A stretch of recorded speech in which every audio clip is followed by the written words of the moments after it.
de Lorrie Moore como la vida.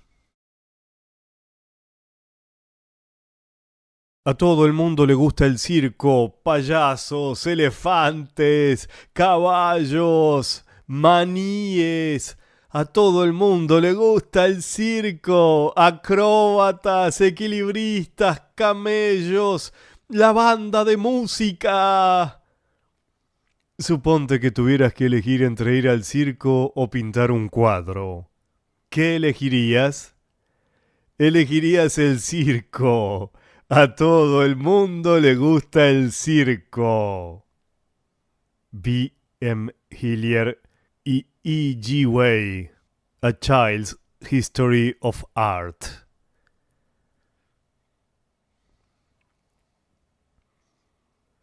Todas las películas de aquel año trataban sobre gente con placas en la cabeza. Espíritus de otra galaxia que se reúnen de noche en un pueblo de veraneo y se apoderan de todos sus habitantes. De todos excepto del hombre con la placa en la cabeza. O una chica con una placa en la cabeza pasea por la playa y cree que es otra persona. Las olas arrojan las pruebas a la orilla. Hay marineros.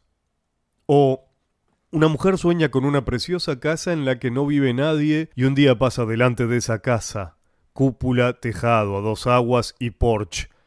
Se dirige hacia la casa, llama a la puerta y le abre lentamente ella misma. Una mujer sonriente que es su réplica exacta. Lleva una placa en la cabeza. Era como si la vida se hubiera convertido en eso. Había salido repentinamente de sí misma como un bicho. El deshielo de febrero otorgaba a la ciudad el húmedo resumar de una herida. Había mucha gente resfriada. En el subte todos tosían. Las aceras aparecían alfombradas por la espuma de escupitajos verdosos, y bajo los pórticos, portales y las paradas de autobús se cobijaban los rosis. Así les llamaban, hombres sin trabajo, mujeres y niños con granos como calabazas o fiebres altas, miradas implorantes de odio y labios hinchados y amoratados como rígidas bocas dibujadas. Los rosis vendían flores, primorosos tulipanes, lirios en flor. Casi nadie compraba.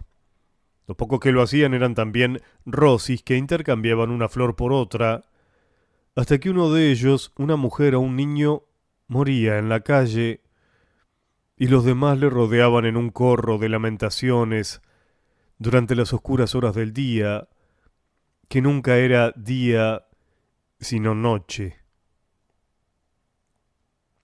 Fue en aquel año cuando se declaró ilegal que los que vivían en pisos o casas no tuvieran televisor. El gobierno alegó la imperiosa necesidad de transmitir automáticamente, de transmitir a toda costa la información importante, información necesaria para la supervivencia. Estaba en peligro la civilización, se decía, nosotros sí que estamos en peligro. Dijeron otros que habían llegado a la conclusión de que les espiaban, les controlaban, que lo que habían imaginado de pequeños, que la gente de la televisión los veía, era ahora una realidad. El aparato debía permanecer conectado el día entero, manteniendo la antena de plástico en forma de V, en señal de victoria o de paz, nadie lo sabía muy bien. Mami empezó a sufrir insomnio. Desconfiaba de todo, incluso de sus propias palabras, demasiado avances. Objetos implantados en el cuerpo, implantes, pendientes, anticonceptivos, como parabólicas, captando mensajes, sustituyendo las propias palabras con otras, dando instrucciones, nunca se sabe.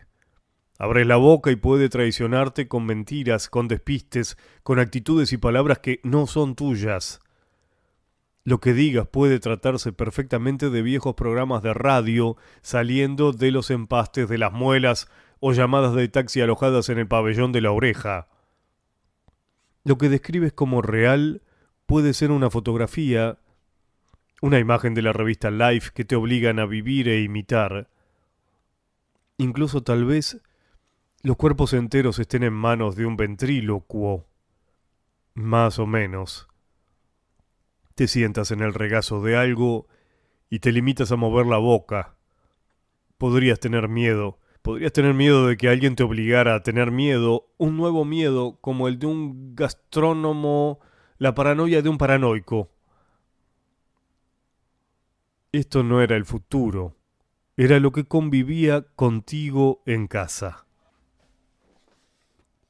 Mami vivía en la trastienda de lo que había sido un salón de belleza reformado. Techo metálico, hedor a trementina y lava cabezas de más.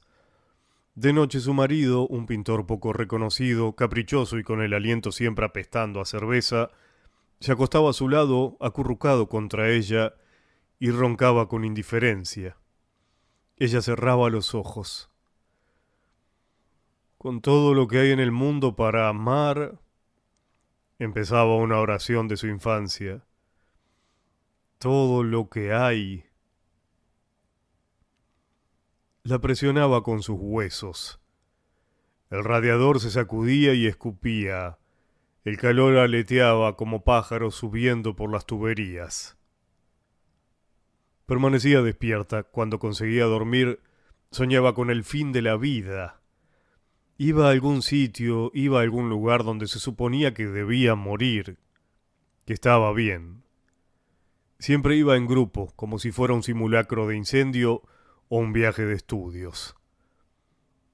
¿Podemos morir aquí? Ya hemos llegado. ¿Por dónde podemos ir? También estaba el sueño de la casa. Siempre el sueño de la casa, como la película del sueño de la casa. Encontraba una casa, llamaba a la puerta, se abría lentamente, oscuridad, y luego se detenía. Su doble la saludaba flotando en el aire como una lámpara de araña. Muerte, decía su esposo Rudy. Guardaba una pequeña hacha debajo del colchón por si había intrusos. Muerte. El año pasado había ido al médico para que le examinara el cuello y un lunar que tenía en la espalda los observó como si fueran las figuras del test de Rorschach, en busca de cualquier anomalía. Le extirpó el lunar y lo puso en un frasco de patólogo.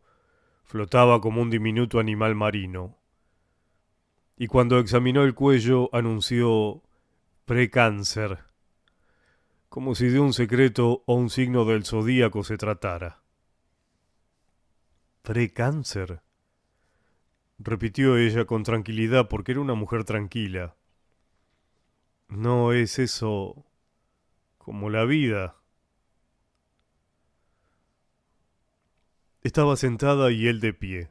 Jugueteaba con el alcohol y las bolas de algodón que guardaba en unos botes que parecían de cocina, la harina y el azúcar del mundo de la medicina.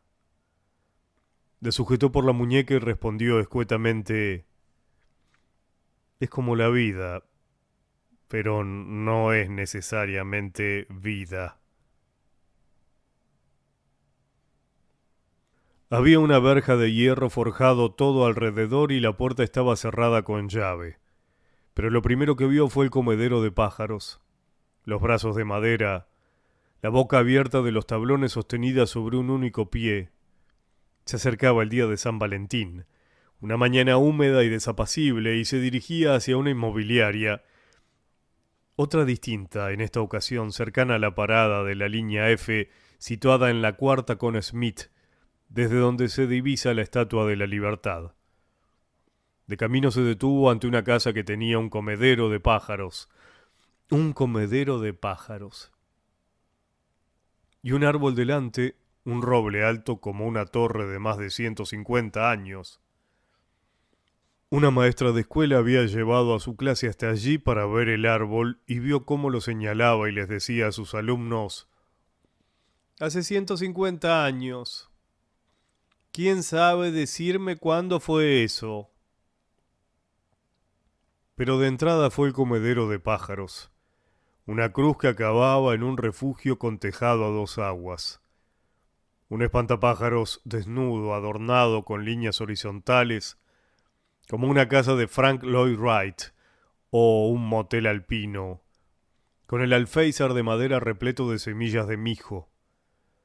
Sobre la nieve moteada del suelo había diminutos recipientes llenos de mantequilla de maní. Una ardilla casquivana saltando y deteniéndose de forma espasmódica levantaba los recipientes para olerlos y acto seguido mordisqueaba su contenido.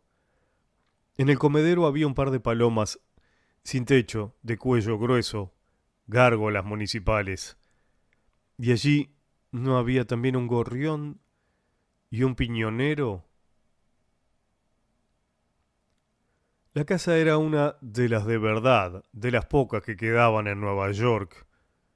Una muestra del gótico eduardiano en decadencia, coronada por una cúpula que en su día estuvo pintada de color gris plateado y que hoy se descascarillaba. Había un porche y una celosía de madera trabajada. El tipo de casa donde uno iría a tomar lecciones de piano, si es que alguien las tomaba todavía. Una casa perfecta para una funeraria. Estaba comprimida entre dos locales, la inmobiliaria y una lavandería. ¿Busca un piso de un solo dormitorio?, preguntó la agente. Sí, respondió Mami, aunque de pronto le parecía algo que era demasiado pequeño y al mismo tiempo un imposible. La agente lucía el cabello y el maquillaje típicos de la mujer que ha vivido siempre en Nueva York, una mujer que siempre sabe exactamente cómo anudarse un pañuelo al cuello. Mami observó el pañuelo de la mujer, estudiando la geometría exacta de los pliegues y la posición del nudo.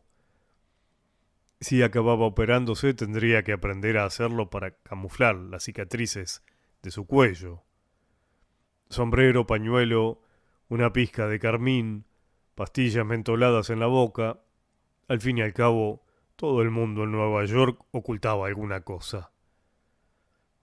La agente de la inmobiliaria tomó un formulario y un bolígrafo. Nombre: Mami Cournand. ¿Cómo? Mejor será que lo rellene usted. Era muy similar a los formularios que ya había rellenado en otras agencias.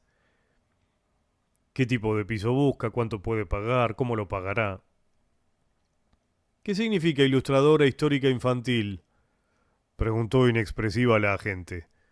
Si no le molesta que le pregunte. Trabajo en una serie de publicaciones históricas. En realidad son libros de imágenes. Para ni... ¿Es autónoma? Miró a Mami dubitativa, desconfiada, y luego con simpatía como animándola a ser franca. Para la McWilliams Company. Empezó a mentir. Tengo oficina allí. La dirección está escrita aquí. Se incorporó de la silla para enseñárselo. La agente se apartó bruscamente. Ya me oriento, dijo. ¿Se orienta? No es necesario que me lo señale. Son los teléfonos de casa y del trabajo. ¿Su edad? Olvidó poner la edad. 35. 35. Repitió escribiendo. Parece más joven. Miró a Mami. ¿Cuánto está dispuesta a pagar? Hasta 900, más o menos. Buena suerte. Bufó y sin levantarse del sillón con ruedecitas, rebuscó en el archivo, extrajo una carpeta de papel manila y la abrió, colocó el formulario de Mami encima. Ya no estamos en los 80, me imagino que lo sabe. Mami se aclaró la garganta, notaba aún la herida sin cicatrizar de la espalda. No ha pasado tanto tiempo, es decir, muy pocos años. Era consciente de que su mirada de miedo y cobardía asomaba de nuevo a sus ojos. Con el miedo se le ponía cara de niña. Odiaba que le pasara eso. De pequeña, escuchaba como si estuviera afligida y nunca hablaba a no ser que le preguntaran directamente. En el instituto era la típica estudiante que se angustiaba por tener que ir a la cafetería. A menudo se quedaba en su habitación tomando té frío instantáneo y estofado. Vive aquí al lado. La gente se movía a sus espaldas. ¿Para qué quieren mudarse? Me separo de mi marido. La sonrisa cambió. ¿En estos días y a esta edad? Buena suerte. Se encogió de hombros y dio media vuelta para buscar de nuevo en los archivos. Hubo un largo silencio. La agente de la inmobiliaria sacudía la cabeza. Mami estiró el cuello. Me gustaría ver qué tiene, de todos modos. No tenemos nada. La agente cerró de golpe el cajón del archivador y dio media vuelta. Pero sigue intentándolo. Es posible que mañana entre algo. Nos enviarán algunos listados.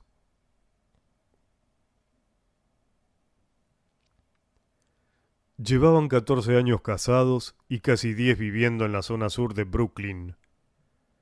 En su día había sido un vecindario tan irlandés que hasta finales de los 50 los niños habían jugado al fútbol en la calle y hablado en gaélico. Cuando llegaron ella y Rudy, el barrio estaba lleno de italianos que apenas si sabían italiano y que asomaban la cabeza desde las ventanas de los clubes privados gritando «¿Cómo va?». Ahora eran las chicas hispanas las que, vestidas con leotardos de colores vivos, se reunían en las esquinas al salir de clase, fumaban y barrían las calles. Barrían, decían todos. Los artistas habían tomado el barrio y también poblaban las calles actores poco reconocidos, yonkis y rosis desesperados. Cuidado, decía el chiste, con los aspirantes a actores. El antaño salón de belleza de Mami y Rudy tenía una puerta con candado y rejas en las ventanas. El interior conservaba las paredes originales de color lavanda y los adornos dorados. En un extremo de la vivienda habían acondicionado el dormitorio en lo alto y en el otro tenían estanterías, caballetes, lienzos y una mesa de dibujo. Apilados contra la pared, junto a la puerta, se hallaban los enormes cuadros de perros gruñendo y vírgenes Marías de Rudy. Tenía una serie de cada y esperaba exponerlos antes de morir, antes de que me pegue un tiro en la cabeza al cumplir los 40. Hasta entonces se dedicaba a pintar pisos o pedirle dinero prestado a Mami. Únicamente era responsable de una factura, la de los servicios públicos, y más de una vez había tenido que salir corriendo a interceptar a los empleados de la compañía eléctrica, armados con botas y cascos, dispuestos a cortar la luz. «Aquí no te aburres nunca», decía Rudy, dinero en mano. En una ocasión intentó pagar la factura con 2 pequeñas naturalezas muertas. No piensas en el mundo real, Rudy. Allí fuera existe un mundo real. Ella presentía que en él solo una delgada línea separaba la cordura del encanto. Un mundo real a punto de explotar. ¿Crees que me importa que el mundo explote? Su cara se ensombreció. ¿Crees que no lloro cada jodido día pensando en esos Rembrandt del Metropolitan y lo que les pasará si eso sucede? Hoy he ido a una inmobiliaria, Rudy. Probablemente se había comportado como una soñadora inconsecuente durante todo su matrimonio. Para que el amor dure, es imprescindible tener ilusiones o no tener ninguna. Pero había que elegir. Lo que complicaba las cosas era cambiar constantemente de bando. Otra vez, suspiró Rudy con ironía, pero dolido. En su día el amor había sido como magia y ahora parecían simples trucos. Tenías que aprender sus juegos de manos, sus comentarios mordaces, sus avemarías y a superar obstáculos. A pesar de la mierda que había entre ellos, de las épocas en que no se habían sentido comprometidos, de la ira, de las ausencias toleradas, cuando la acuciaba la soledad, ella siempre había vuelto junto a él. Él confiaba en ese abracadabra, pero el tedio volvía de nuevo. ¿Era posible vivir con la excelencia muerta de algo? con la estúpida mortaja de un cuerpo, con la cáscara reseca de donde había salido arrastrándose el amor? Él creía que sí. El televisor se encendió automáticamente. Uno de los anuncios del gobierno, hermosas parejas dando fe de su imperecedera devoción, cuerpos imperecederos. Somos los imperecederos, decían y abrazaban a sus hijos. Unos niños pecosos que jugaban con muñecos de ojos de cristal. Imperecedero, decía el anuncio. Sé imperecedero. No lo soporto, dijo mami. No soporto ni a nuestro hermano ni a nuestra hermana. No soporto ni a nuestra madre ni a nuestro hijo. No soporto los anuncios de imperecederos. No soporto lavarme el pelo con lavavajillas, ni lavar los platos con champú barato, porque estamos demasiado arruinados o desorganizados o deprimidos para disponer de las dos cosas al mismo tiempo. Siempre se habían conformado. En lugar de papel higiénico utilizaban servilletas con motivos festivos, servilletas de cóctel con poinsettias dibujadas. A Rudy le enviaron por error una caja enorme con una bandeja llena de esas servilletas. En lugar de toallas utilizaban alfombras de baño, alfombras y servilletas con poinsettias. Habían comprado jabón de oferta con frases en la etiqueta del tipo «Sé delicado y no necesitarás ser fuerte». Es como si estuviéramos en un campamento, Rudy. Esto es un campamento. Intentaba recurrir a algo que él comprendiera. Mi trabajo. Esto está afectando mi trabajo. Mira esto. Y se acercaba a la pequeña mesa de dibujo para mostrarle el boceto a medio terminar de las semillas de maíz Squanto. Buscaba una metáfora nuclear. Un hombre blanco aprendiendo a sembrar cosas que luego brotarían. El hombre blanco emocionado con la siembra. Parece un sapo. Parece un catcher del Boston Red Sox. Rudy sonrió. Sonreiría ella. Prosiguió entre serio y burlesco. La perspicacia y la generosidad siempre están en guerra.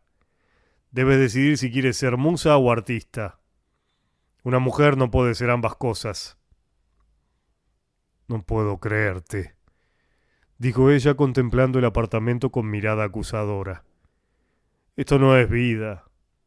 Es otra cosa. Y aquel lugar poco iluminado le devolvió la mirada, dolido, un viejo salón de belleza reflejando el fracaso ajeno. Olvídate de lo de Squanto, dijo compasivo. Tengo una idea para vos. Llevo el día entero dándole vueltas. Un libro infantil titulado Demasiadas lesbianas. Empezó a gesticular. Lesbianas en los arbustos, lesbianas en los árboles. Encuentra a las lesbianas. Voy a tomar un poco el aire, replicó ella. Agarró el abrigo y salió apresurada. Ya anochecía, gris como el zinc y frío. Una fina capa de hielo se formaba en los charcos de la calle. Pasó corriendo junto a los temblorosos rosis que se apiñaban en la esquina. Recorrió a toda prisa 6 manzanas en zigzag para ver de nuevo el comedero de pájaros. Dicen que si visitas un lugar de noche, lo haces tuyo. Cuando llegó, la casa estaba a oscuras, como aguantando la respiración para no hacer ruido y que nadie la descubriera. Acercó la cara a la verja, a los duros cilios de hierro forjado, y suspiró, anhelando otra existencia, la de una mujer que viviera en una casa como aquella, con su encantador tejado abuhardillado, sus cuidadas habitaciones.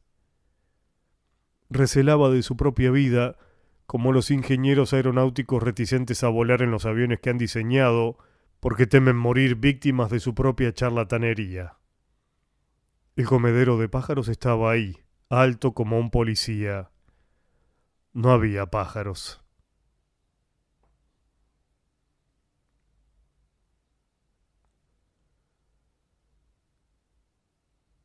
No deberías irte. Siempre acabas volviendo, musitaba Rudy. El turista y su desesperación, dijo en una ocasión. Era el título de una de sus obras, una de un perro gruñendo, dando brincos sobre un sofá. Miró por la ventanita que había junto a la cama, un trozo de cielo y una estrella diminuta, un asterisco que la conducía por un instante hacia una explicación. La noche le regalaba una nota a pie de página.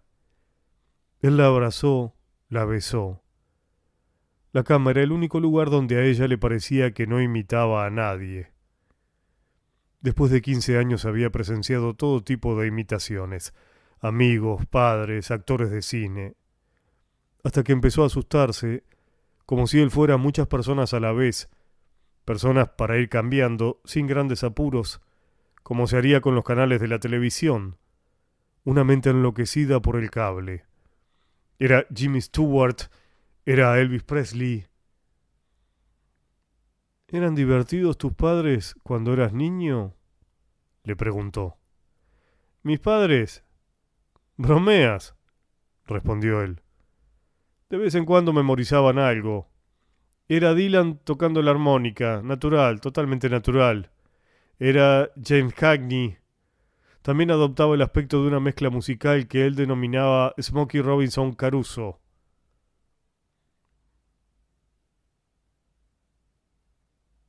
¿No crees que tendríamos unos hijos preciosos? Ahora era Rudy, adormilado, retirándole el flequillo de los ojos. Serían nerviosos y dementes, murmuró ella. Estás obsesionada con la salud. Tal vez también harían imitaciones. Rudy le besó el cuello, las orejas, el cuello otra vez. Ella tenía que escupir a diario en un recipiente que guardaba en el baño y llevarlo a la clínica con regularidad. ¿Crees que ya no nos queremos? Dijo él. Podía ser tierno, aunque a veces era tosco. Se colocaba sobre ella con una fuerza que no dejaba nunca de sorprenderla. Quería hacer el amor y la llenaba de besos empujándola contra la pared. Vamos, vamos. Aunque sus cuadros eran cada vez más violentos, torbellinos de hombres calenturientos, vestidos con traje y sodomizando animales. Es lo que pienso de los yuppies, ¿vale? Aunque cuando iban a un restaurante la machacaba con sus miradas de disgusto mientras ella, dolorosamente aburrida, contemplaba absorta su plato. Allí desnudo, mirándolo abiertamente, podía ser un marido tierno. Lo crees, pero no es cierto. Conocía sus pequeñas mentiras desde hacía años, indoloras en su mayor parte, fruto de la vanidad y las dudas, aunque a veces alimentadas simplemente por el deseo de ocultarse de cosas cuya verdad requería un gran esfuerzo de imaginación. Conocía exactamente su modo de contar siempre las mismas anécdotas de su vida, una y otra vez, cambiando algún detalle en cada ocasión, exagerando o contradiciéndose a veces con un propósito concreto. Su autorretrato como genio por descubrir, y otras aparentemente sin ninguno. Una vez le dijo, a un palmo de la puerta hay un carrito de la compra vacío atrancado contra la puerta. A lo que ella respondió, Rudy, ¿cómo puede estar a un palmo de la puerta y a la vez atrancado contra ella? Estaba lleno de periódicos y latas, cosas así, no lo sé. Era incapaz de decir en qué momento empezó a zozobrar el amor entre ellos, cuánto tiempo llevaba jadeando tristemente sobre su propia tumba de rabia y obligación. Habían pasado juntos un tercio de sus vidas, un tercio, el tiempo que se dedica al sueño. Era el único hombre del mundo que decía encontrarla guapa. Y se había encariñado de ella, la había amado, incluso cuando tenía 20 años y le aterrorizaba el sexo, cuando no se atrevía ni a moverse, fuera por educación o por timidez. La había ayudado, Más tarde aprendió a ansiar con desespero la esencia drogada del sexo. Las ceremonias y los besos necesarios parecían solo eso, necesarios para llegar a las drogas. Pero todo había sido con Rudy, siempre con él.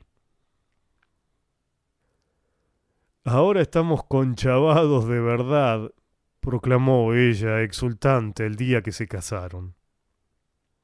No me sienta bien estar conchavado, dijo él sin tan siquiera agarrarla. Prefiero hacerme un tatuaje. Los besos se convirtieron en desengaño. Los alimentaba la tristeza, empujándoles hacia algún lugar. La ciudad se debatía y el mundo alrededor se apagó.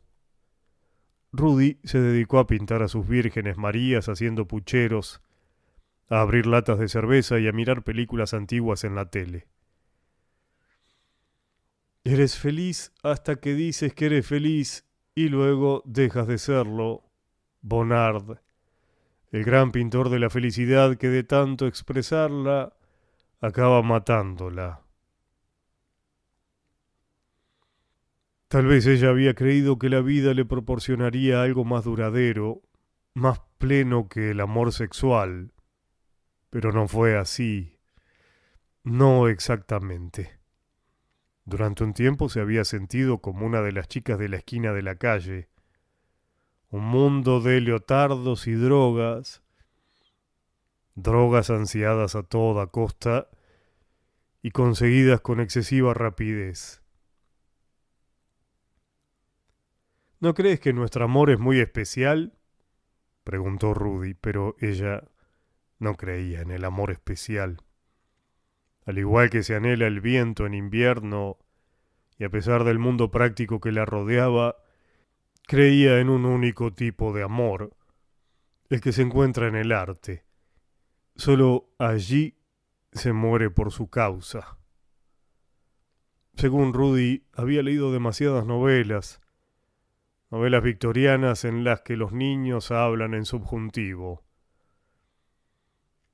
Te lo tomas demasiado a pecho, describió en una ocasión en que ella marchó a vivir a Boston, con una anciana tía y un blog de dibujo. Nunca moriría por ti, le dijo ella en voz baja. Seguro que sí, dijo Rudy, suspiró y volvió a acostarse. ¿Quieres un vaso de agua? Bajo y te lo traigo. A veces su matrimonio era como un santo guillotinado que siguiera andando kilómetros por la ciudad, portando su cabeza en las manos. A menudo tenía pensamientos en los que se imaginaba que el departamento era pasto de las llamas, que se llevaría, qué cosa se llevaría con ella para iniciar una nueva vida. La idea la estimulaba. Te lo tomas demasiado a pecho. En el sueño de la casa cruza la verja, pasa junto al comedero de pájaros y llama a la puerta.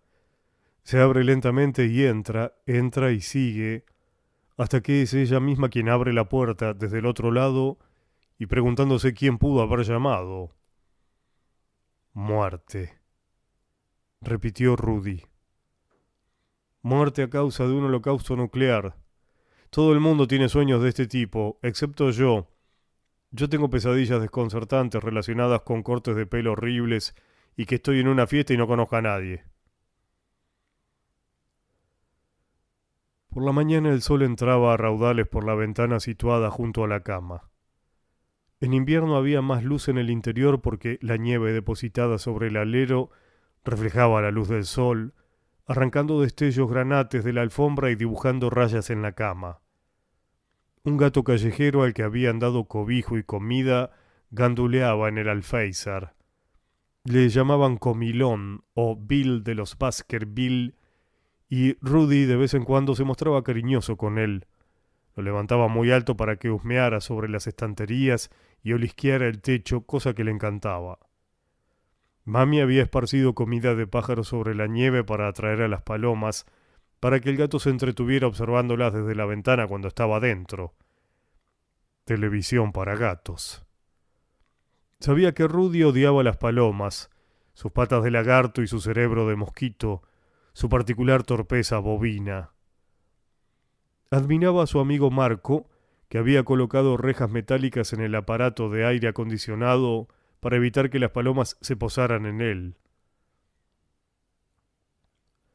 Normalmente Mami era la primera en levantarse, la que preparaba el café, la que primero descendía sin hacer ruido por aquellos peldaños improvisados, claveteados en el tabique de madera lateral, la que pululaba por la cocina, calentaba el agua, lavaba las tazas, servía el café, preparaba el zumo y lo subía todo a la cama. Desayunaban así, por eso las sábanas estaban llenas de manchas. Pero hoy, como siempre que temía que ella le abandonara, Rudy abandonó desnudo las sábanas antes que ella, realizó un salto acrobático desde las alturas del dormitorio y aterrizó en el suelo con un ruido sordo. Mami observaba su cuerpo, larguirucho, orejas grandes, la espalda, los brazos, las caderas. Nadie menciona jamás las caderas de los hombres, ese par de robustas sillas de montar. Se puso unos calzoncillos tipo boxer. Me gusta esta ropa interior, dijo. Me siento como David Niven. Preparó el café con el agua que guardaba en un cubo de basura de plástico. La repartían así, semanalmente, como agua de Seltz, y pagaban $20 por ella. Lavaban los platos con agua del grifo y también se duchaban con ella, aun a sabiendas de que, según los médicos del gobierno, corrían el riesgo de sufrir erupciones cutáneas. En una ocasión en que Mami se duchó y se frotó enérgicamente con una vieja esponja vegetal, sin estar al corriente del aviso especial que acababan de emitir por radio, salió de la ducha con unas ampollas terribles en los brazos y los hombros.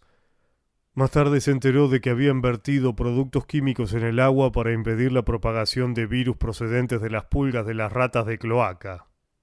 Se untó la piel con mayonesa, era lo único que tenían, y las ampollas reventaron revelando debajo una piel rosada como el jamón. Exceptuando el placer que le proporcionaba que Rudy le subiese el café, era como un regalo, odiaba aquel lugar. Pero se puede convivir con el odio, y así lo hacía. Era tan fuerte y tenía aspectos tan distintos. La mayor parte del tiempo se retiraba para dejar paso. Era pura aversión que enturbiaba, importunaba y se colocaba frente a tu persona como un niño que quiere algo. Rudy llegó con el café. Mami rodó hacia el borde de la cama para tomarle la bandeja de poinsettias mientras él pasaba sobre ella para meterse de nuevo en la cama.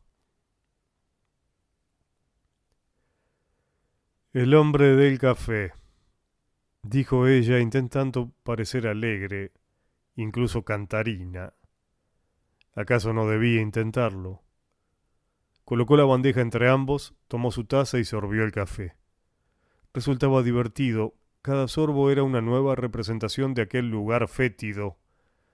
Volvía a verlo con la mirada de un corazón lleno de cafeína, incluso le parecía bonito. Debía de ser ese extraño cariño repentino que se siente por un lugar odiado antes de abandonarlo. E iba a hacerlo. Otra vez. Convertiría las paredes y los lavacabezas y la suciedad de la trementina en un recuerdo. Lo convertiría en el escenario de delitos leves y pensaría en él con un cariño falso, ligero. Es posible tomarlo todo a la ligera y como una mentira y no volver a saber nunca más lo que fue verdad y se sintió en el corazón. Llegó el gato y se acurrucó a su lado. Le acarició el pelaje de las orejas cálido y suave y le limpió los bigotes.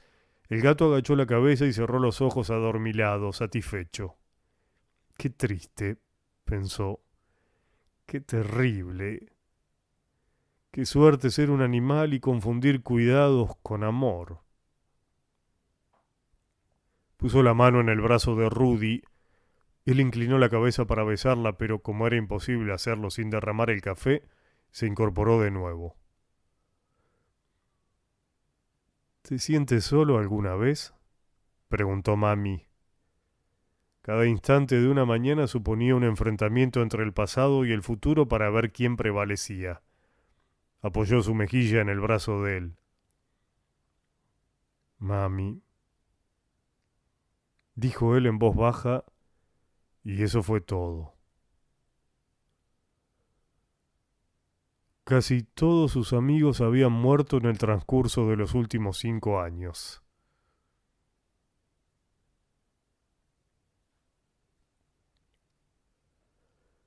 Los indios no estaban acostumbrados a las enfermedades que los ingleses llevaron con ellos al Nuevo Mundo.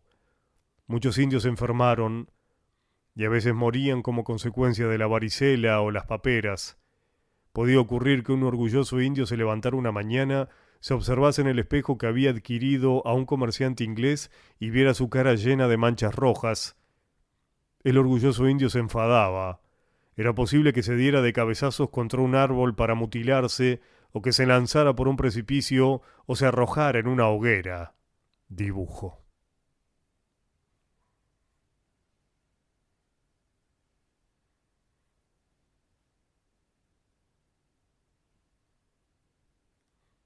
La agente de la inmobiliaria llevaba un pañuelo distinto, de punto de color turquesa, anudado con lazada larga y envolviendo el cuello a modo de collar.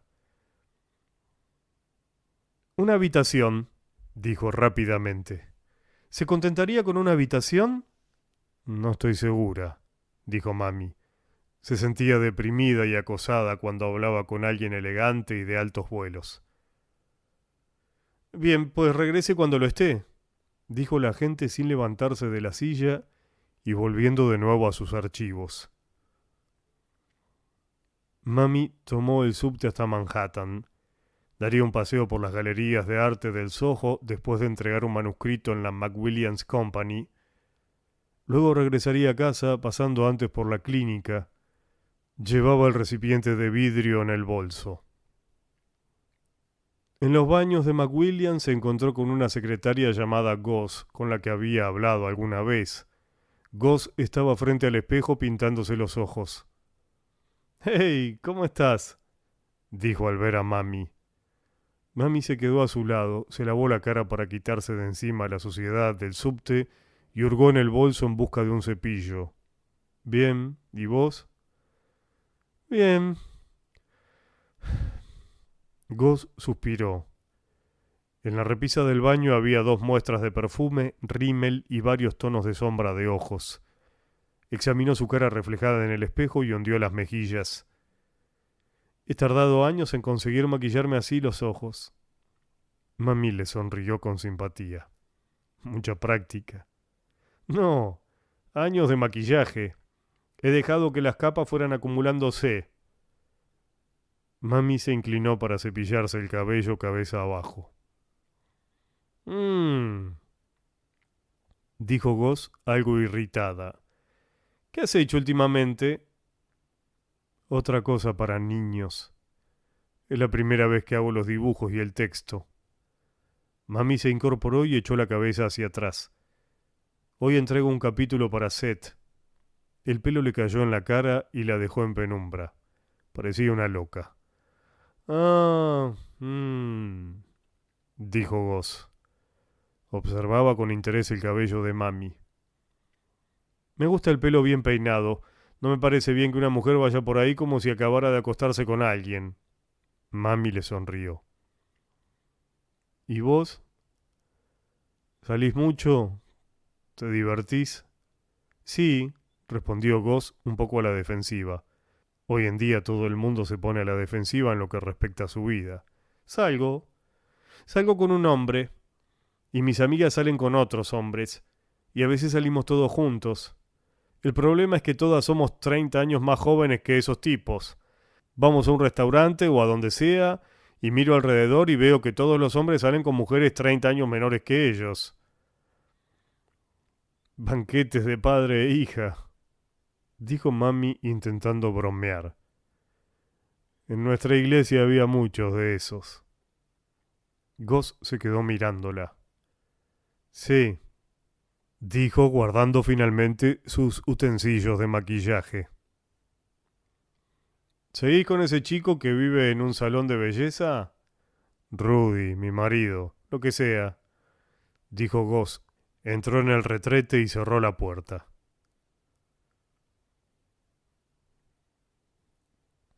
Ninguno de los ingleses parecía enfermar. En los poblados indios todo eran murmuraciones. Estamos muriendo, decían, y ellos no. ¿Cómo puede ser? Así que el jefe débil y enfermo se vistió con la ropa de los ingleses y fue a verlos. Dibujo. Esto es para Seth Billets, dijo mami entregando a la recepcionista un sobre grande de papel manila. Dile que me llame si tiene alguna pregunta. Gracias. Dio media vuelta y abandonó el edificio utilizando las escaleras en lugar del ascensor. No le gustaba reunirse con Seth. Era hostil y abstracto, y podían apañárselas muy bien por teléfono. Mami, buen trabajo, solía decir. Te devuelvo el manuscrito con mis sugerencias, pero ignóralas. Y el manuscrito llevaba 3 semanas después con comentarios al margen del tipo, oh, por favor, y no jodas. Compró un periódico y se encaminó hacia las galerías que conocía en Grand Street. Se detuvo en una cafetería de Lafayette. Normalmente pedía un café y un té, y también un pastelito de chocolate y nueces, para remediar la tristeza con chocolate y cafeína y transformarla de ese modo en ansiedad. ¿Quiere algo o nada? Le preguntó la camarera. ¿Cómo? Asombrada, mami pidió una slenderella. Buena elección, dijo la camarera como si acabara de pasar un examen y marchó trotando hacia la cocina. Mami colocó el periódico en diagonal y lo abrió para leerlo. Las páginas venían estoicamente llenas de noticias sobre la guerra de la India y las noticias locales mostraban los cuerpos de las mujeres que semanalmente sacaban de las aguas del Gowanus Canal. Mujeres desaparecidas, con contusiones, golpeadas y ahogadas, secretarias, estudiantes y alguna que otra Rosy. Llegó la Slenderella acompañada por una ensalada de huevo. Comió lentamente, disolviendo en la boca la humedad reconfortante de la yema. En la página de necrológicas aparecían muertos de todo tipo, hombres jóvenes, como en una guerra, y siempre al final las palabras «sus padres le han sobrevivido». Dejó el periódico en la mesa a modo de propina y pasó el resto de la mañana entrando y saliendo de galerías, contemplando obras que le parecían mucho peores que las de Rudy. ¿Por qué aquellas y no las de su marido? Pintar cuadros era lo único que siempre quiso hacer, pero nadie le ayudaba. Se le notaba la edad en la cara, las mejillas hundidas, la barba salpicada de blanco. De las orejas empezaban a despuntar pelos erizados. Solía acompañarle a las inauguraciones de exposiciones donde oía a la gente decir cosas increíbles como «¿sintaxis? ¿No te gusta la sintaxis?» o «Ahora ya sabes por qué en la India la gente se muere de hambre. Llevamos 1 hora esperando que nos traigan el biryani». Empezó a marcharse temprano, mientras él seguía deambulando por allí, vestido con pantalones de cuero negro de segunda mano que le sentaban de muerte, charlando con marchantes famosos y gente de éxito. Se ofrecía para mostrarle sus diapositivas, o se enfrascaba en sus divagaciones sobre el arte del desastre teórico, sobre el modo como cualquiera capaz de describir atrocidades podía evitarlas. Anticípate e imita, decía. Es posible impedir y desalentar un holocausto privándolo de su originalidad. Ya basta de libros y teatro y pinturas. Se puede cambiar la historia llegando el primero. Un marchante de East Village le miró fijamente y dijo: «¿Sabe? Cuando una abeja de la colmena quiere comunicar algo, lo hace mediante una danza. Pero si la abeja en cuestión no detiene la danza, las demás la pican hasta causarle la muerte. Y acto seguido se volvió y se puso a hablar con otra persona. Rudy siempre volvía a casa solo. Cruzaba el puente lentamente sin que se hubiera producido ningún cambio en su vida. Ella sabía que su corazón estaba henchido por ese deseo de los que viven en un gueto de pasar de pobre a rico mediante un único y sencillo acto, ese anhelo que agotaba a los pobres. Algo que la ciudad necesitaba, un pobre exhausto. Peinaba los vertederos buscando ropa, libros de arte, trozos de madera con los que construir marcos y bastidores, y llegaba a casa a primeras horas de la mañana con una enorme planta seca recogida entre la basura, un macetero de madera rengo o un pequeño espejo biselado. Por la noche, sin piso alguno que pintar, se adentraba en la ciudad hasta llegar a la esquina de Broadway con Wall y tocaba la armónica a cambio de algunas monedas. Cánticos de marineros y Dylan. A veces algún que otro peatón ralentizaba el paso al oír Shenandoah. La tocaba de una forma tan lúgubre que incluso alguno de los que él denominaba plagiarios de la vida, enfundado en su abrigo beige de cuero, un tío de esos que tiene el agujero del culo en la manga, interrumpía su hora de la comida para permitir que una parte de sí mismo escuchara, en comunión, en recuerdo de los tiempos pasados. Pero la mayoría pasaba de largo, porque los vagabundos no gustaban tropezando con la caja de zapatos que Rudy depositaba en la acera para recoger las limosnas.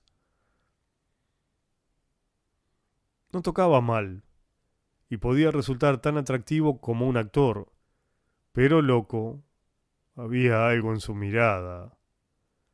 De hecho, los locos sentían cierta atracción hacia él, se le acercaban como camaradas obligados a hacerlo, con gritos psicóticos, le daban la mano y le abrazaban mientras tocaba. Pero la gente con dinero no iba a dársela a un chico que tocaba la armónica. Un chico con una armónica debía ser un borracho. ¿Y qué decir de un chico con una armónica y una camiseta estampada con la frase «Reflexión de un alcohólico, pienso, luego bebo»? A veces me olvido, decía Rudy, poco convencido. A veces me olvido y me pongo esa camiseta. La gente con dinero se gastaba $6 en una copa, pero nunca 80 centavos para que un chico con una camiseta como aquella se tomara una cerveza. Rudy volvía a casa con dinero suficiente para comprar un pincel nuevo, y con ese pincel nuevo pintaría un cuadro en el que apareciera un puñado de hombres de negocios sodomizando animales de granja. Lo mejor de la pintura figurativa, le encantaba decir, es decidir cómo vestirán los personajes. Cuando él y su amigo Marco pintaban pisos, conseguían dinero de verdad, libre de impuestos, y se obsequiaban con comida china. Su sociedad de pintura de casa se llamaba Nuestra meta son las paredes, y regalaban globos a modo de propaganda. Entonces sí que gustaban a los ricos. ¿Dónde está mi globo, chicos? Hasta que descubrían que le faltaba alguna botella o que había llamadas interurbanas desconocidas en la factura de teléfono. Así pues, pocas veces les daban referencias. Y últimamente le ocurría algo. De noche, más que antes incluso, la acosaba, la forzaba, y ella le tenía cada vez más miedo. «Te quiero», murmuraba, «si supieras cuánto». La agarraba por los hombros causándole dolor, se pegaba a su boca, le hacía daño. Cuando iban de galerías y museos se burlaba tranquilamente de todas sus opiniones. «No sabes nada de arte», decía riendo y sacudiendo la cabeza, cuando a ella le gustaba algo que no fuera de Rembrandt, de alguien que él pudiera ver como un competidor, alguien de su misma edad, alguien que fuera una mujer. Empezó a ir sola, como ahora. Cruzaba zumbando las distintas salas de la galería hasta detenerse largo tiempo ante el cuadro que le gustaba, ante aquel que más la atraía. Le gustaban las escenas en las que aparecía el mar y algún barco, aunque no había muchas. Casi todo era lo que ella denominaba arte de etiquetas de advertencia. Como un hombre, decía una. El amor acaba en odio, otra. Hoy iba al cine. Un chico con una placa en la cabeza se enamora de una chica que le desprecia, la secuestra, le da de comer y luego la mata abriéndole la cabeza para ponerle también una placa. Acto seguido la sienta en una silla y pinta su desnudez con acuarelas. Por la tarde regresa a casa en subte y le da la impresión de que todos los mendigos tienen la cara de Rudy, se vuelven, la miran de soslayo. Se acercarán a ella de repente, se sentarán a su lado y eructarán, sacarán la armónica y tocarán una vieja canción popular, o se sentarán lejos y simplemente la mirarán, y ella los mirará de reojo y todos los vagabundos del tren observarán su mirada tan persistente como el dolor. Salió en la Cuarta Avenida y entregó el recipiente en la clínica. Le enviaremos los resultados por correo electrónico, dijo un joven vestido con un traje plateado, un técnico que la observó con cautela. De acuerdo, dijo ella. Entró en una tienda de la esquina a probarse ropa para consolarse. Ella y Rudy solían hacerlo de vez en cuando, dos jóvenes pobres probándose ropa cara con el único propósito de demostrar al otro el aspecto que tendrían si solo... Salían de los probadores, saludaban y hacían reverencias, exasperando al vendedor. Devolvían las prendas a las perchas, regresaban a casa y hacían el amor. En una ocasión, antes de abandonar la tienda, Rudy agarró un traje muy formal de la percha y vociferó: «Yo no voy a estos sitios». Esa misma noche, durante la agonía de una pesadilla, había agarrado el hacha que guardaba debajo del colchón y la había levantado hacia ella. «¡Despiértate!», había suplicado mami agarrándole del brazo hasta que lo bajó. Él la miraba sin verla, la confusión estrellándose contra el reconocimiento, una superficie rota para respirar. «Ven aquí», dijo Rudy en cuanto llegó a casa. Había preparado la cena, ensalada de frutas y espinacas y muslos de pavo, que estaban de oferta en Caveman. Estaba algo bebido. Mami observó que el cuadro en que había estado trabajando representaba un perro gruñendo, dando brincos sobre una Virgen María y arrancándole sus pantalones de tirolés. Mala señal. Junto al lienzo, cucarachas aplastadas en el suelo como pastelitos. «Estoy cansada, Rudy», dijo. «Vamos». La putrefacción de su muela mala flotaba hacia ella como una nube. Se apartó de él. «Entonces quiero que después de cenar me acompañes a dar un paseo, como mínimo». Eructó. «De acuerdo». Se sentó a la mesa y él también. El televisor estaba encendido. Un reestreno de El loco de pelo rojo, la película favorita de Rudy. «Vaya loco ese Van Gogh», dijo con voz cansina. «Dispararse en el estómago. Cualquier persona en sus cabales se habría pegado un tiro en la cabeza». «Naturalmente», dijo mami, con la mirada fija en las hojas de espinacas. Los trozos de naranja de encima parecían peces de colores muertos. Masticó el muslo de pavo, estaba picante y seco. «Delicioso, Rudy». Cualquier persona en sus cabales se habría pegado un tiro en la cabeza. De postre había una barra de caramelo partida en dos. Salieron, anochecía. El sol no se ponía tan rápido como en enero, cuando descendía a la velocidad de una persiana, sino que lo hacía de forma algo más lenta, dejando tras de sí una luz débil y vacilante. Un ojo morado amarilleando. Descendieron juntos la cuesta en dirección al sur de Brooklyn. El color anaranjado anunciaba que muy pronto sería noche cerrada. Parecía que hicieran carreras. Primero se adelantaba un poco uno y luego el otro. Pasaron junto a las viejas casas de ladrillo, la iglesia de Santo Tomás de Aquino, la estación de las líneas F y G, ese tren que se decía no iba a ninguna parte porque iba desde Brooklyn hasta Queens, sin pasar por Manhattan, siempre iba vacío. Siguieron caminando por debajo del tren elevado. Un tren rugió desafiante por encima de sus cabezas. La iluminación de la calle era cada vez más escasa, las casas cada vez más pequeñas, rodeadas por vallas y apretadas entre sí, como los habitantes de un asilo, con la mirada fija en espera de la muerte. Las tiendas que pudiera ver estaban cerradas y oscuras. Un escuálido perro labrador negro olisqueaba las bolsas de basura, las empujaba con el hocico como si fueran cuerpos muertos a los que hay que dar la vuelta para descubrir el arma del crimen, el picahielos clavado en la espalda. Rudy tomó a Mami de la mano.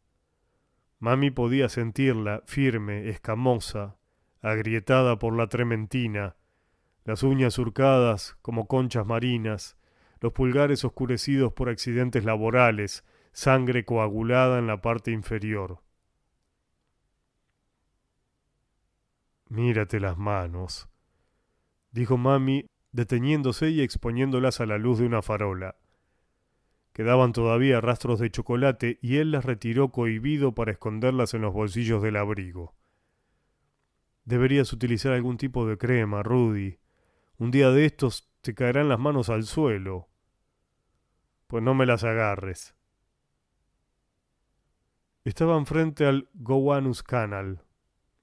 El olor frío y amargo de los productos químicos les azotaba la cara. ¿A dónde vamos?, preguntó ella. Un hombre enfundado en un abrigo sin botones se acercaba desde el extremo opuesto del puente, cruzó al otro lado y siguió caminando. Resulta un poco raro, ¿verdad?, andar por aquí a estas horas. Se encontraban en el puente levadizo sobre el canal y se detuvieron. Era extraño, como una pequeña locura, estar allá arriba, mirando hacia abajo en la oscuridad, en un barrio peligroso, como si estuvieran enamorados y acostumbrados a ese tipo de aventuras. A veces parecía que Rudy y ella fueran dos personas tratando de bailar el tango, sudando e intentándolo, incluso después de que la orquesta se hubiera hartado de tocar, mucho después de que todo el mundo hubiera marchado a casa. Rudy se apoyó en la barandilla del puente y otro tren rugió sobre sus cabezas, uno de la línea F, con su cuadrado de color frambuesa. Es el tren elevado más alto de la ciudad, dijo él, aunque el ruido del tren ahogó su voz. Una vez hubo pasado el tren, Mami murmuró: «Lo sé». Algo pasaba cuando Rudy decidía dar paseos como aquel por Brooklyn. ¿Qué te apuestas a que hay cadáveres en el río? Seguro que los periódicos aún no han informado de su existencia. ¿Qué te apuestas a que hay gángsters y prostitutas y cuerpos de mujeres que los hombres nunca aprendieron a amar? ¿Qué estás diciendo, Rudy? Te apuesto a que aquí hay más cadáveres, dijo, y por un instante Mami observó esa ira en su cara que le resultaba tan familiar, aunque desapareció enseguida como un pájaro, y en aquel momento su cara no fue nada, una estación entre trenes, hasta que sus facciones dibujaron repentinamente su interior y se echó a llorar, escondiendo la cara en las mangas del abrigo entre sus manos duras y castigadas. ¿Qué sucede, Rudy? Se colocó detrás de él y le abrazó. Le abrazó por la cintura y apoyó la mejilla contra su espalda. Tiempo atrás él adoptaba aquella postura para consolarla, épocas en las que él le frotaba la espalda y volvía a conectarla con algo, esas épocas en las que parecía que ella estuviera flotando y viviera muy lejos de allí, en las que él era como un médium que la reclamaba desde la muerte. Aquí estamos, en la cueva de los frotadores de espaldas, solía decir, cerniéndose sobre ella, tapados ambos con la colcha como en un diminuto y cálido refugio, la infancia volviendo a ella a través de sus manos. La vida era lo suficientemente larga como para poder seguir aprendiendo las cosas otra vez, pensando y sintiendo de nuevo cosas que uno ya sabía. Tosió y no se volvió. Quiero demostrar a mis padres que no soy un mierda. Cuando tenía 12 años, su padre se había ofrecido a acompañarle a casa de Andrew Wyatt. ¿Quieres ser artista? ¿No es eso, hijo? Pues he descubierto dónde vive. Es un poco tarde para preocuparse de lo que nuestros padres piensan de nosotros, dijo ella. Rudy tendía a aferrarse a cosas que no venían a cuento. El cuento era demasiado espantoso. Rugió otro tren y de las aguas del canal se levantaron oleadas de acidez y azufre. ¿Qué sucede? De verdad, Rudy. ¿De qué tienes miedo? Los 3 secuaces, dijo. Pobreza, oscuridad, masturbación. Y otros 3, tedio, anomia, miseria. Dame una buena razón para seguir viviendo. Estaba gritando. Lo siento. Suspiró.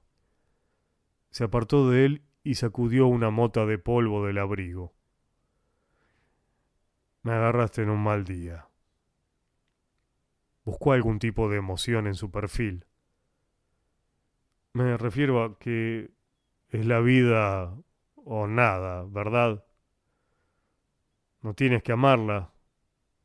Solo tenés que... No podía pensar en qué. Vivimos en un mundo terrible, dijo él y se volvió para mirarla melancólico y apenado. Ella captaba el aroma acre y animal que salía de sus axilas. A veces olía así, como un loco. Una vez ella se lo mencionó y él corrió de inmediato al baño a ponerse su colonia y se metió en la cama oliendo como ella. En otra ocasión se equivocó de botella y se roció el cuerpo entero con polvo limpiador Ajax. Feliz día de San Valentín. Sí, dijo ella con miedo creciente reflejado en su voz. ¿Podemos regresar?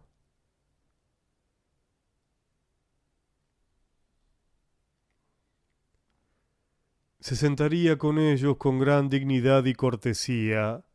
Debéis rezarle a ese Dios vuestro que os mantiene sanos. Debéis rezarle para que nos permita vivir, o si tenemos que morir, podamos ir junto a vuestro Dios para que también le conozcamos. Los ingleses se quedaron en silencio.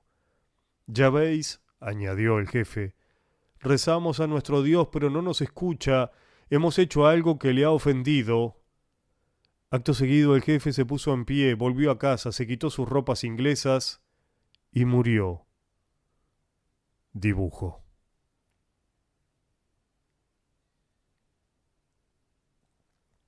Goss estaba de nuevo en los baños de señoras y sonrió ante la aparición de Mami.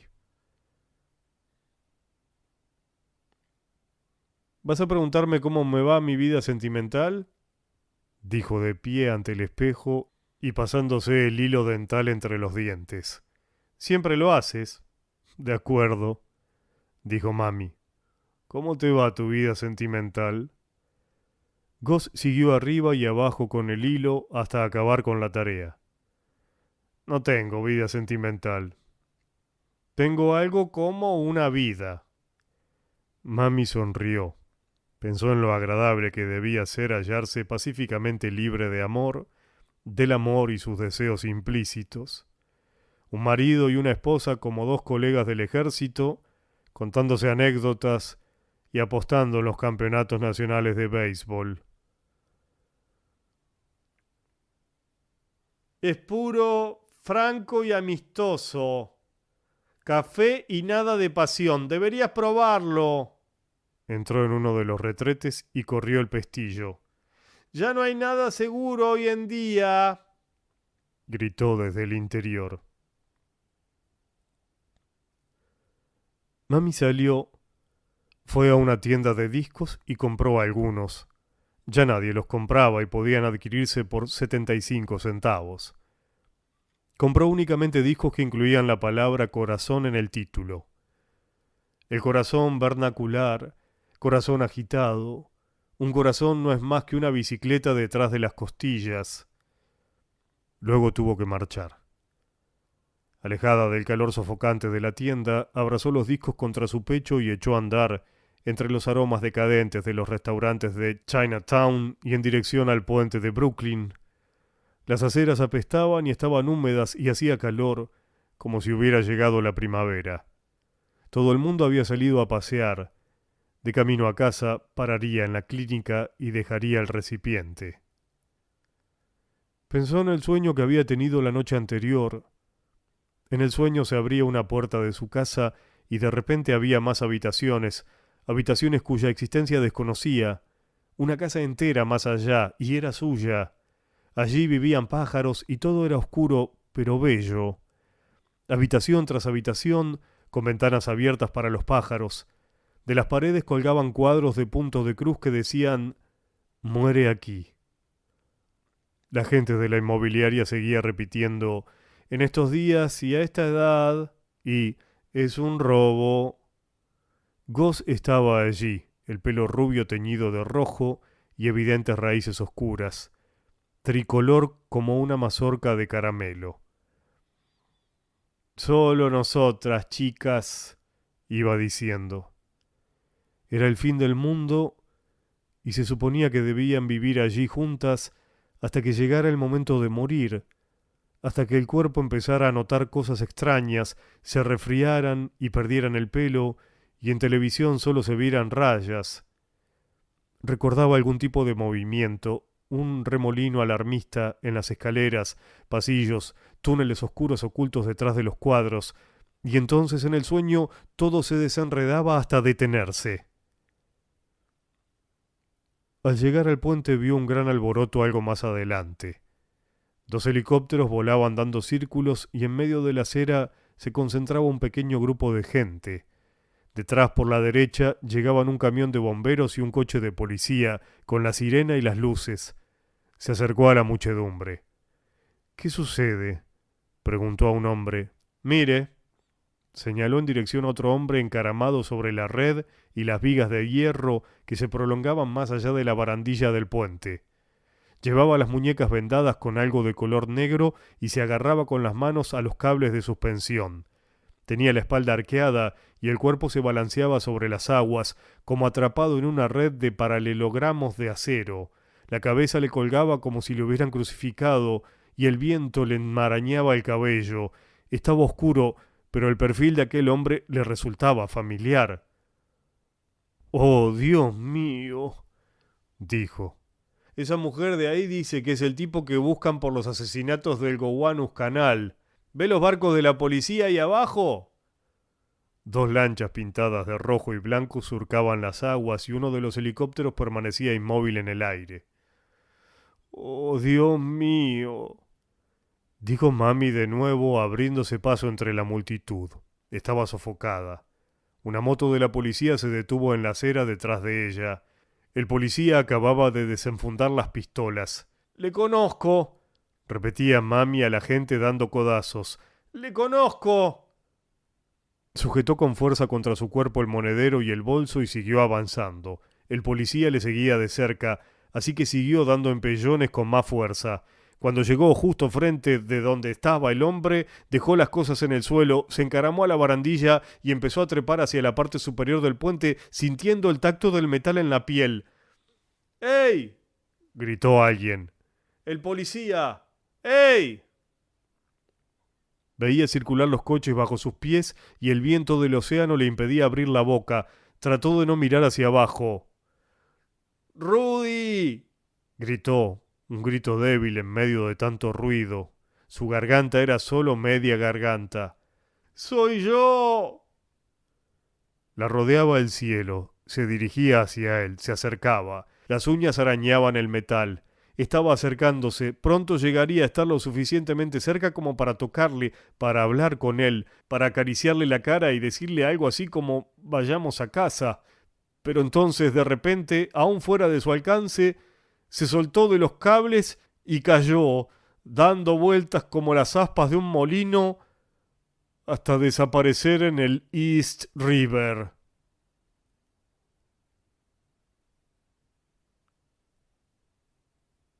Se quedó helada. Rudy. Dos personas gritaron. Se alzó un murmullo de la multitud. La gente se empujaba contra la barandilla. No, esto no. Disculpe, señora, gritó una voz. Dice que conocía a ese hombre. Retrocedió lentamente de rodillas y bajó a la acera. Ni se daba cuenta de que le sangraban las heridas de las piernas. Alguien la tocaba, notaba manos que tiraban de ella, sujetándola de los brazos. El monedero y el bolso seguían donde los había dejado, sobre el cemento. Se liberó, tomó sus cosas y echó a correr. Cruzó corriendo todo el puente y siguió corriendo por entre la humedad con olor a amoníaco del callejón. Atravesó a toda prisa un parque asolado, zigzagueó por las calles con nombres de frutas de las colinas, frambuesa, piña, sobre los adoquines hexagonales del paseo, junto al agua y giró a la izquierda al toparse con un semáforo en rojo. No dejó de correr ni al encontrarse, sin saber cómo, en los jardines Carroll, de nuevo junto al Gowanus Canal. No, esto no. Subió corriendo la colina del sur de Brooklyn durante 20 minutos, sin importarle el tráfico, los semáforos en rojo ni las sirenas, bajo el espantoso rugir de los helicópteros y de un avión que volaba abajo, hasta que llegó a la casa del comedero de pájaros y una vez allí, sin poder apenas respirar, se abalanzó contra la reja y se echó a llorar. Un llanto solitario y sordo.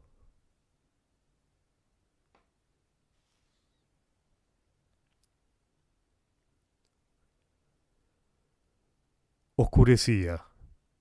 Dos Rosis pasaron junto a ella, ignorándola, aunque aminorando el paso jadeantes.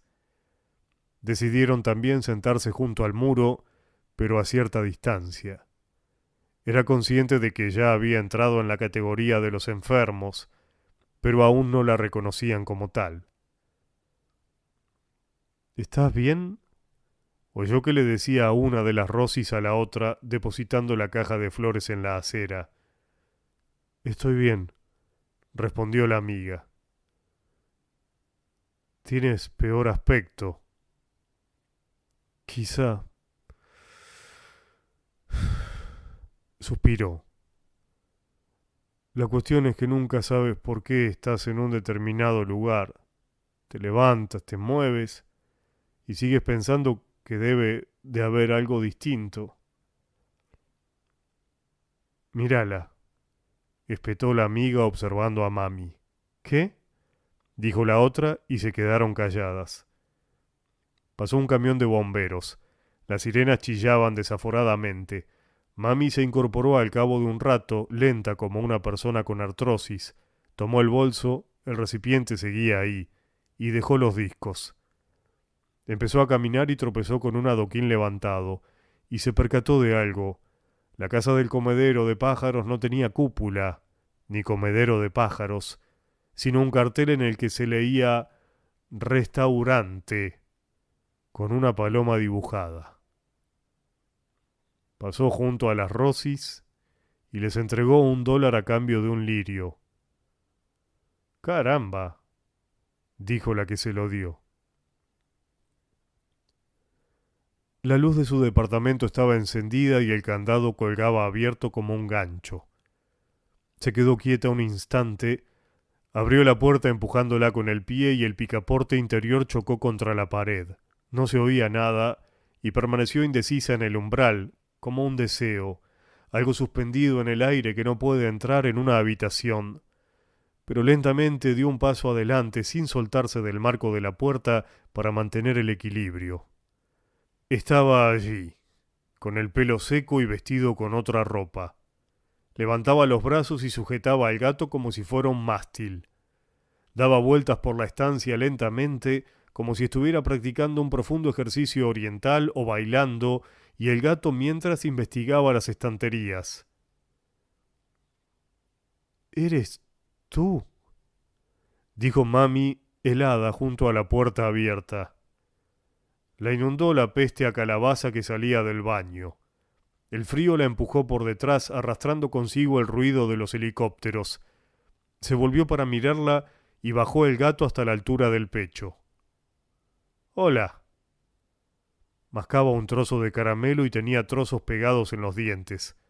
Señaló su mejilla sonriendo. «Pastillas de azufaifa», dijo. «Juegan con tu mente». Se encendió el televisor. Gente cantando a coro, como un himno a la cola. «Somos los imperecederos. Somos...». Se volvió y levantó el gato de nuevo para acercarlo a las molduras doradas del techo. «Esto les encanta a los gatos», dijo. Tenía los brazos largos e incansables. Al levantarlos, la camisa se soltó del pantalón, dejando al desnudo la cálida piel de su cintura, centelleando como una sonrisa. «¿Dónde has estado?» Solo existía este mundo, esta tierra saqueada y que estaba en manos de un ventrílocuo. De buscar un lugar donde morir, ¿no podría ser este? Como una vieja lección sobre conocer a tu especie y volver. Tenía miedo y, finalmente, sabía que los que tenían miedo buscaban oportunidades para ser valientes en el amor. Se colocó la flor en la camisa. Vida o muerte. Algo o nada. ¿Quieres algo o nada? Se acercó a él con un corazón del que algún día debería desterrar el terror. Aquí, pero no ahora.